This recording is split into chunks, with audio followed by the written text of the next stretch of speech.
Technology affects our daily lives in multiple ways, both positive and negative. There are multiple arguments for and against the use of artificial intelligence, for example. There are many who want to practice restraint and caution, but there are some people who believe that there is justification, especially for the recklessness of businessmen who preach about the future possibilities with AI. This is how there is now a whole world of information available at our fingertips. Questions, advice, forums, live streams. The possibilities of the internet are now endless and will only continue to grow. Technology has rapidly become something that is no longer merely a privilege, but a necessity and, more likely, a right for all. Even though technology is something we have just discovered within the last century, everyone, and almost everyone on the whole planet, has now become dependent on it in some way or another.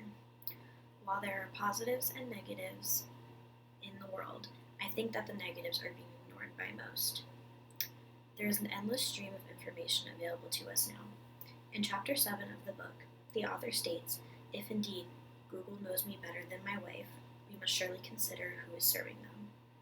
Every day, technology companies have a hidden agenda that pursue money. Every person in this world that uses the internet is having their photos, videos, data, and search history viewed by almost anybody, and they don't even realize that it's happening, or they pretend not to care. Facial recognition, albeit a new creation, is something that we have quickly become obsessed with, maybe too much so. There are still several untapped areas. It is a wonder what else will be possible in the future, both good and bad. With a chapter name like Digital Obesity, it is no wonder what this discussion will be about. Most of the ads that we now see revolve around food and things on both sides of that topic.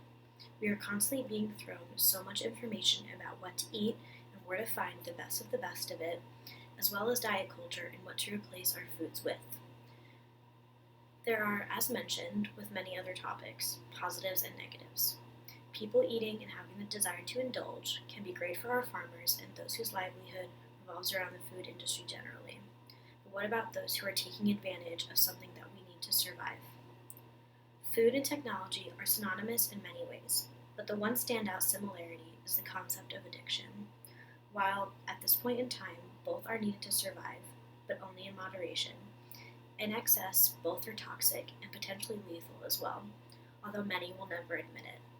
The bigwigs and tech leaders know this and will gladly capitalize off of our inability to practice self-control however they can. For many of these executives, they don't care what they are doing to their customers' physical and or mental well-being, even emotional, as long as they continue to see dollar signs and rising numbers on their side. On page 100, Leonard quotes Nassim Nicholas Taleb. The difference between technology and slavery is that slaves are fully aware that they are not free. Essentially, this means that you can explain to people that they are more than likely addicted to technology and therefore would almost certainly never be able to turn away from it or give it up until you are blue in the face, but it won't matter or make a difference. They will not truly hear you. Leonard begins chapter 8 by stating, the safest and still most promising future is one where we do not postpone innovation, but neither do we dismiss the exponential risks it now involves as somebody else's business. This is interesting to me personally, as it is a very popular thought process for us to say, it's not my problem, and try to avoid whatever it is that we don't want to deal with at that time. As previously mentioned, we are at a point in history where we will not be able to ever step away from technology. I find this scary and alarming, as mentioned before, but many people chalk it up to being afraid or not seeing the bigger picture.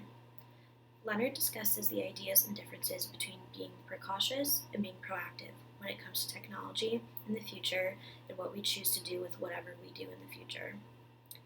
In the issue at hand, those who cannot practice self-control, or is the issue with those who create the technology?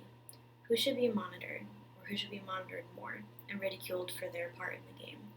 It seems that no matter what, we will never know balance, but it should not be the fault of us. We are only using the tools at our disposal. It should be those who create it and know exactly what they're doing and why they're doing it who are at fault for what happens.